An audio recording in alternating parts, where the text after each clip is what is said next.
Good morning, everybody. Happy frickin' freezing Friday to you all. That's quite a good alliteration, isn't it? Frickin' freezing festive Friday. It's vlog 121 and it's a bit of a different one today. No Zwifting. I'll just shut up and let you have a look. This is what today is all about.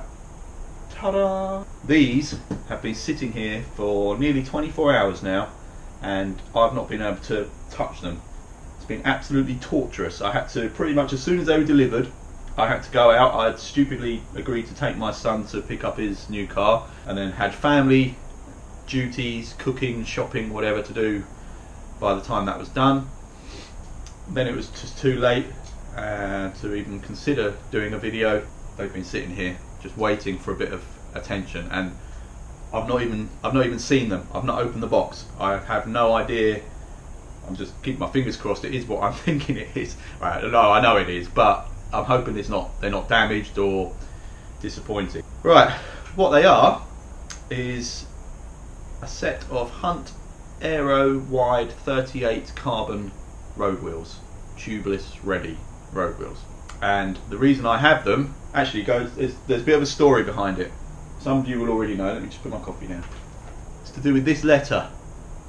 I wrote this letter to my wife and it basically was a wish list of everything I wanted for my bike, and her initial response was question marks and pound signs next to each item. I responded with prices, but the same day that I got this response on this letter, I also got an email from DPD Delivery saying your Sigma Sport package will be arriving at 12:44 today. And I had no idea what it was, and this is what arrived. So this is a result of my wife reading this letter and taking sympathy on me that I was, well, the wording on this letter implies that I'm like hard done by, poor little boy at Christmas. Please mummy, make me happy and give me all these lovely goodies that I want. There actually has been further developments to this in a message, another letter separate to this that I'm not going to show you, that my wife wrote me yesterday, which is far too mushy and personal and just the most touching thing I've ever read in my entire life. But the crux of it basically was that she's seen what cycling and Zwift have done for me over the last couple of years in terms of my mental state, my physical health, my affection and just attentiveness towards my family is immeasurable to what it was a few years ago. I'm making myself sound like I was, excuse me, that doesn't include you, shush. I'm making myself sound like a monster, but I actually was just a bit of a miserable old git. And honest to God, cycling has completely transformed that. So the crux of the letter was that she actually, completely against all my moaning about her restricting me from being totally irresponsible with money and spending everything I have on bike parts and bits and pieces, she actually is like beyond supportive about it, and particularly the trip to Mont Ventoux. The crux of the letter was that she knows how excited I am about this trip to Mont Ventoux, and she wanted to make it just as special as it could possibly be. And this has turned into a bit of a love letter to my wife, this video, so I'll keep it brief. But basically the bottom line, she bought me these wheels and she basically has told me to go and fulfill my dreams with this list. Obviously now I've got to check that I can afford it and work out if I can afford the equivalent gifts for her to the same monetary value. Whether I actually can afford it or not is an entirely separate matter, but the bottom line is I have permission to just go mental on my bike. It's unreal. So anyway, that's the lovey-dovey gushy stuff out of the way. The important stuff is what's in this box. Oh, there was more to my gift, by the way. The wheels turned up by delivery, but she already had, I've been going on about how I love the look of tan sidewalls on tyres. So she had already got these Vittoria Competition Corsa 25mm tyres and had them hidden under the bed. Unbelievable. So there's another lesson in this. It's not always bad if your wife slash partner slash husband goes through your internet history because had she not looked at my internet history, she would have got me all the wrong things, I'm absolutely sure, and then I'd have the awkward situation of exchanging it but saying I do love the ones you got me, but they're just not quite right. So assuming these wheels are exactly right, don't worry if your wife goes through your internet history. It's not always to see if you've been misbehaving. Victoria Corsa competition tyres. Right, let's get to it. Trusty penknife.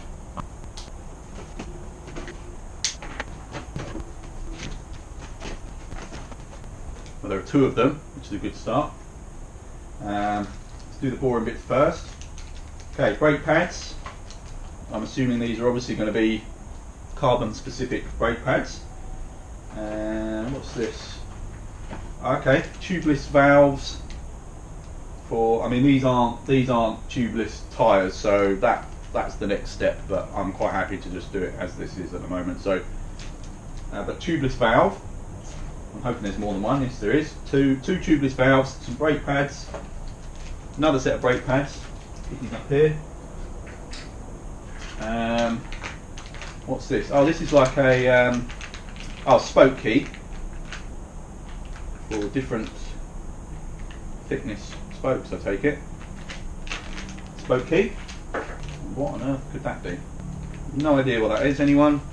I will read the gump that came with it. But anyone? Any ideas what that is? So one of those. Okay, so we've got some spare spokes, some skewers. This one's supposed to be in there. Put it back in there. Spare spokes, skewers, and in here, I'm assuming that is for a spacer for a 10-speed cassette. A couple of stickers. I do like a sticker. They'll be going on the back of Dobby to further pimp my ride. Black and white ones. And that's it in this top packaging bit. So let's take this tray out. I'm actually scared about this. Very securely packaged, it would seem. I'll take them out together in case they're sort of interlocked in any way. There we go. Right, what do we have here? Do we have the front or the rear? This is the rear. Oh.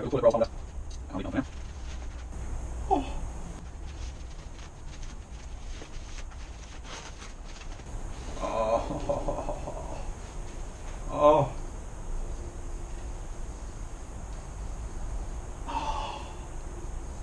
That's beautiful. Look, it's just so subtle. All the decals. Well, it's not even decal. That feels sort of engraved. But just the lack of stickers and branding is really, really nice. Oh, that's beautiful. Right, let's see what. I've heard the freewheel is really loud, so let's put it to the test.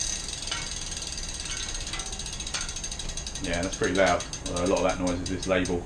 For use, please visit huntbikewheels.com for suitable tyre sizes and user guide. Okie dokie.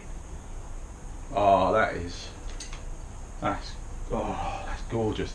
So that's 38mm deep. They're quite wide, so I should get the most out of the width of the tyres.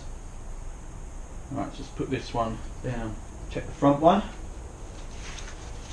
Very light. My Mavics that I'll be replacing are actually pretty light as well, so these won't make a huge difference in that regard. But the extra width, the Mavics have got really thin inner dimensions as far as I'm aware. So I'm not getting. I've got 25mm wide tyres on there, but they. I think it's, if I'm right, it's to do with whether, if you were to look at it in that sort of profile, if the wheel rim is thin and the tyre sort of bulges outwards and sort of bubbles around, you're losing quite a lot of aero advantages, as far as I understand. That might be really completely wrong or just very ignorantly put. And the idea of the thicker rim is that you get a smoother transition between the wheel and the tyre. So aerodynamically it's much more efficient. All that side, I'll be perfectly honest, it's just what they look like. Look at it. Oh, so nice. I thought that was a mark, but it's just my slightly greasy fingers. Beautiful. I saw Shane Miller do this, check if they were balanced, but I think you need the tubes on to actually tell, because of the position of the weight of the valve. I mean, there's no wobble there at the moment, but wait and see when the valve's on. So that's them. Hunt Aero Hunt 36 Aero wide carbon road wheels. Sorry, 38, not 36. Oh, beautiful. These were from to do a full sort of consumer review bit. These were from Sigma Sport, which is in Kingston in Surrey. They were £899, I believe, and Sigma Sport. Actually, I've got to say, they're not my. How would you categorise what your local bike shop is? Does it have to be under a certain size to qualify? Because for example, if you lived right next door to a Halfords or an Evans Cycles, would that become your LBS, or does it have to be a sort of small one-man band to qualify? The reason I ask is that Kingston is pretty close to me. It's not much further than most of the other bike shops that are around me, but obviously they're quite a big setup. But I still consider them to be my LBS, with the exception of Maison de Velo, who are a little sort of coffee house bike boutique. That's a beautiful little shop in Reigate, which isn't far either. But in terms of range of products, customer service, and just general enjoyment of going to their shop, I consider Sigma Sport to be my LBS, and yeah, I've always had a good experience with them. These really are wide. If I look, I don't know if you can see on the camera, if I look at the profile of the rim, they are really quite wide when they get to the top there, with this sort of D-shaped section. Don't know what any of that means in terms of performance, but I like it. Right, I suppose I better try and fit them. Let's check there's nothing else in the box. No, nothing at all. So I will go and get my tools out. So I'll be back now. These are the Vittoria latex tubes, by the way. Again, I'm going to have to look up what the advantages are. I'm not sure why I got these, but I think they came as a package with the tyres that she bought for me. So certainly not going to complain. They look pro in bright pink latex, so it's good enough for me. Right, so let's just check the inside of the rims all good. Let's get the tyres on.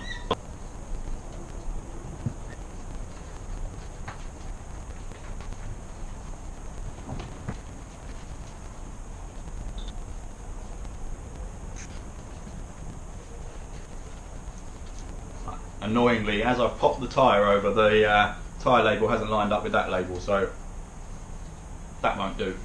I've got to get it off.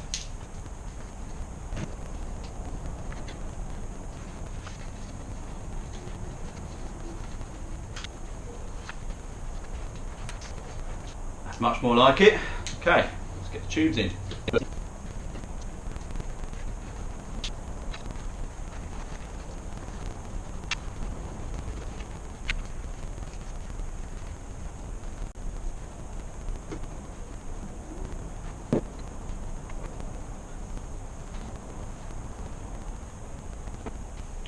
Right, first point against these. I don't know whether it's the wheels or the tyres or the combination of both, but they are insanely difficult to get on. Brand new tyres are never that good anyway. I should have given them, on the second one, I'll give it a good old stretch before I try it, but this is painfully difficult. I'm not getting anywhere near getting that final few inches over the edge of the rim, and it just feels like I will pinch the inner tube if I try too hard. I can't get the inner tube to go back over the rim before I put the tyre on. I don't know how long I'm going to be trying to stretch and manipulate this, but I haven't sweat this much since the 111 race. And it just doesn't feel like it's getting any closer. So, right, I'm going to cut the video here, and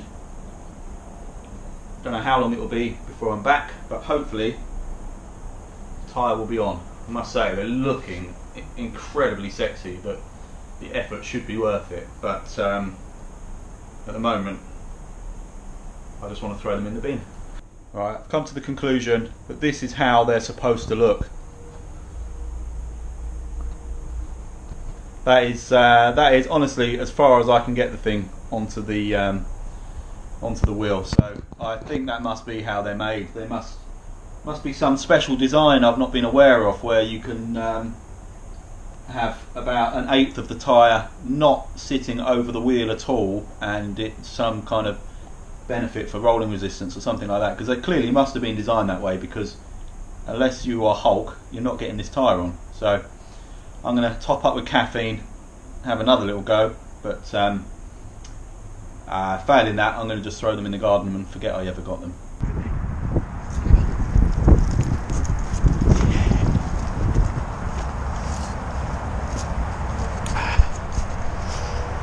Right, I'm taking a break while I walk over.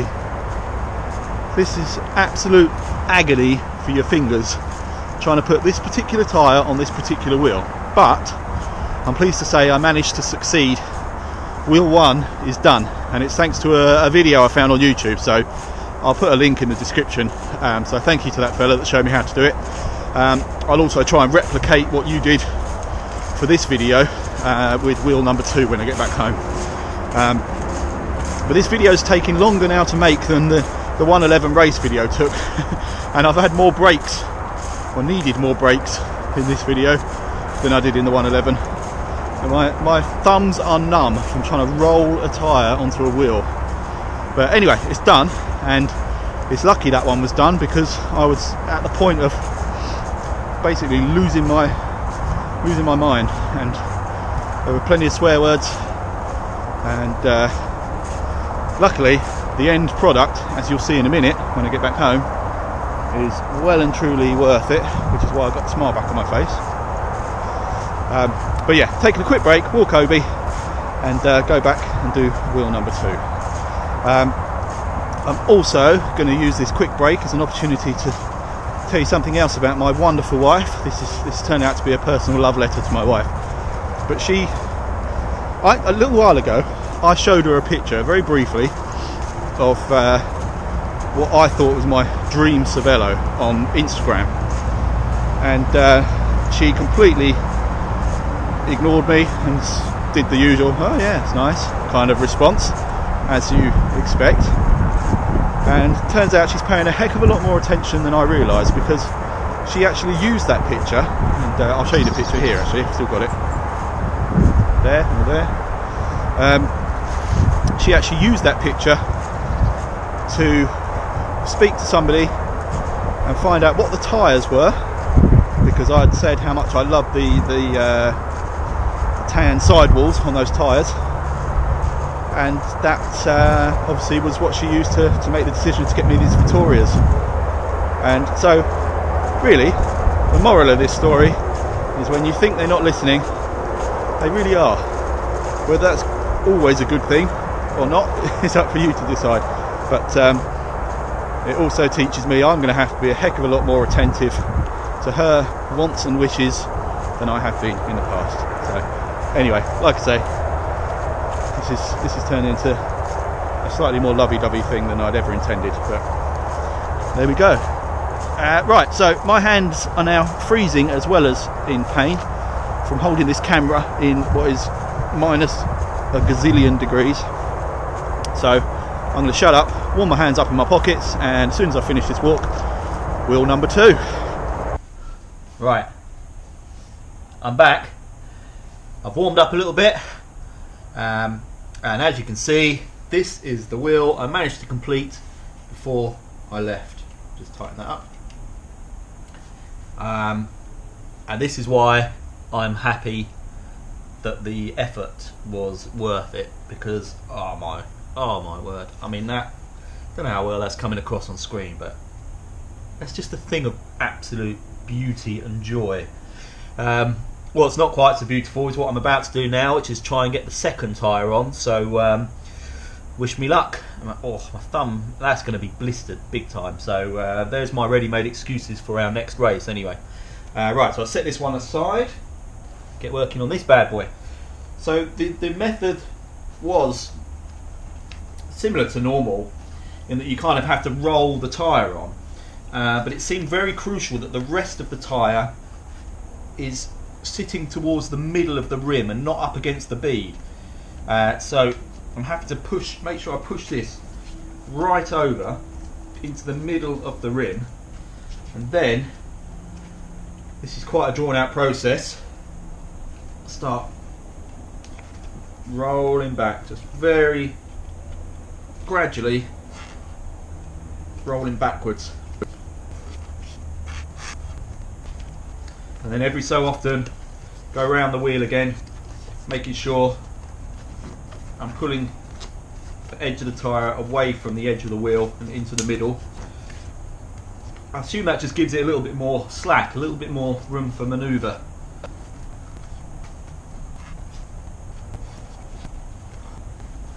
Yeah, you can see it's getting a lot closer now. In fact, I'm almost there from this side. Here we go, here we go, here we go. Oh, that's the sound I wanted. Little pop as it comes over the lip of the rim.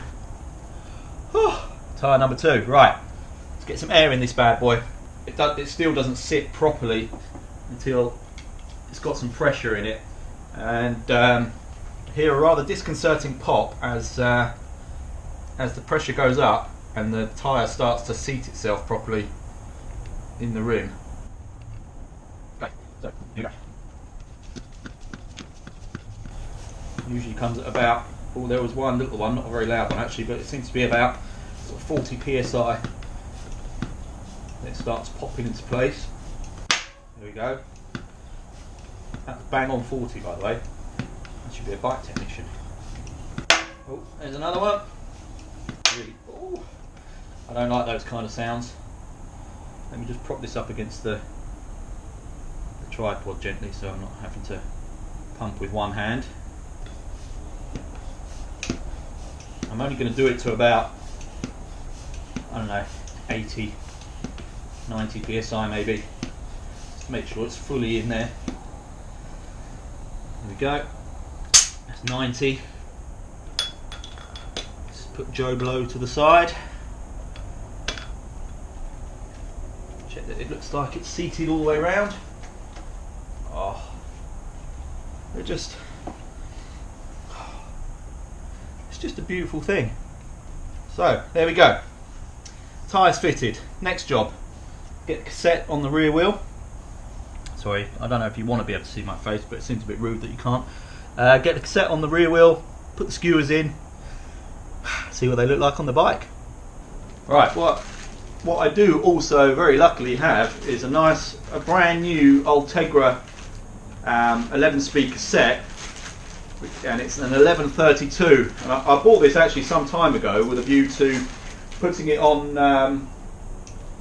putting it on my Cervelo and putting the one from my Cervelo back onto my Specialized for Zwifting, because I've only got I think it's a 20, let me check, hang on, what have I got on here?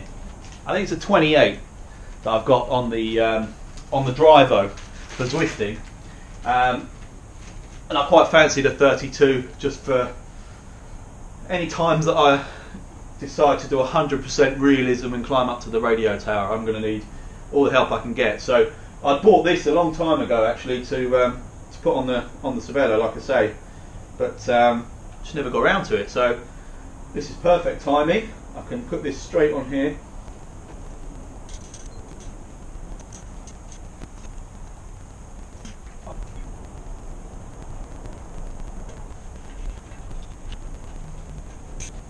Beautiful. I'll take a cassette, nice and shiny, quite fittingly for these beautiful new wheels. Right, skewers. So these are the nicely branded Hunt skewers, but I'm not actually going to use those because I've got these really lovely lightweight titanium ones on the Cervelo already, and being the weight weenie that I am, I'm just going to switch it over and use those. So right, bear with me one moment.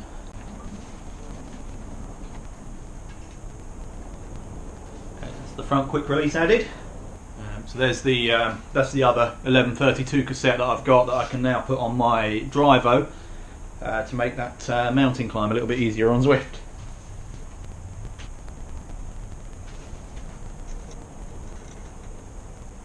And rear quick release fitted.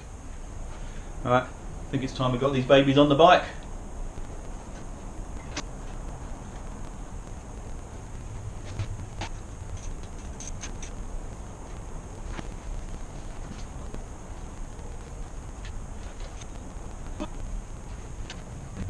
There we go.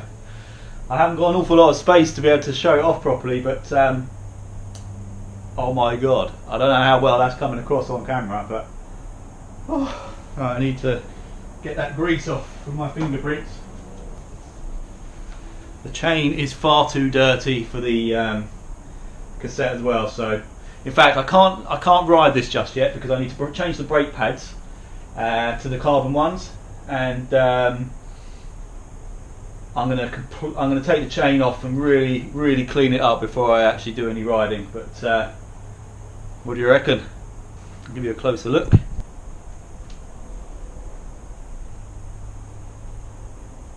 Ignore the dog's chewy toys underneath the cabinet there.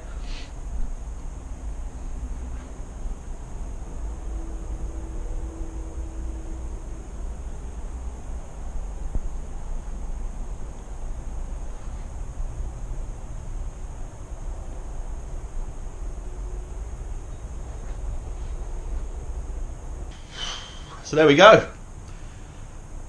Happy doesn't describe how I'm feeling about these. They look absolutely stunning. I don't care what they ride like. They look too good to care. So so there we go. And while I'm staring and drooling over the bike, I have been thinking in my mind, obviously with this newfound freedom I have for bike shopping, what's next on the list. The bugbear I've always had, as regular viewers will know, is the crankset. I'm really not a fan of that FSA crankset. So two birds with one stone. I really would like a power meter, so the rotor twin power crankset and some nice chain rings will be probably next on my shopping list.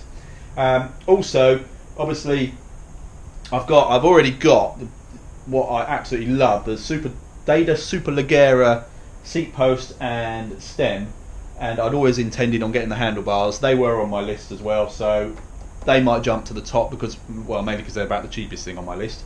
And then it would be cruel not to treat this bike to SRAM ETAP, I think. I'm getting it close to the dream bike that I had always anticipated building.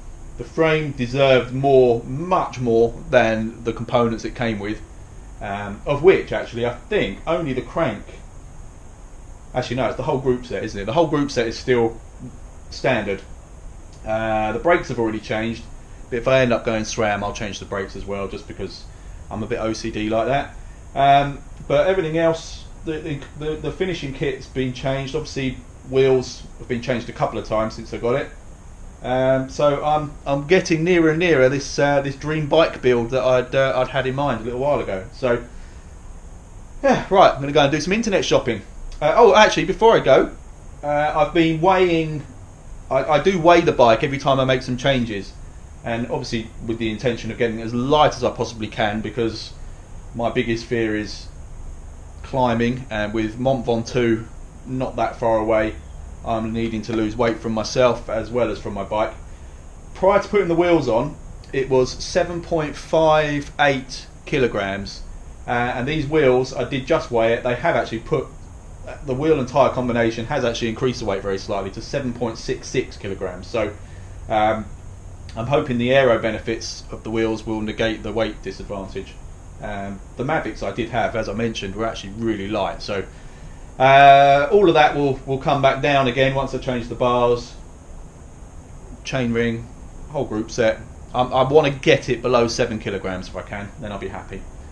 Right, there we go. I'm going to shut up, go and do some internet shopping, and I'll catch you soon.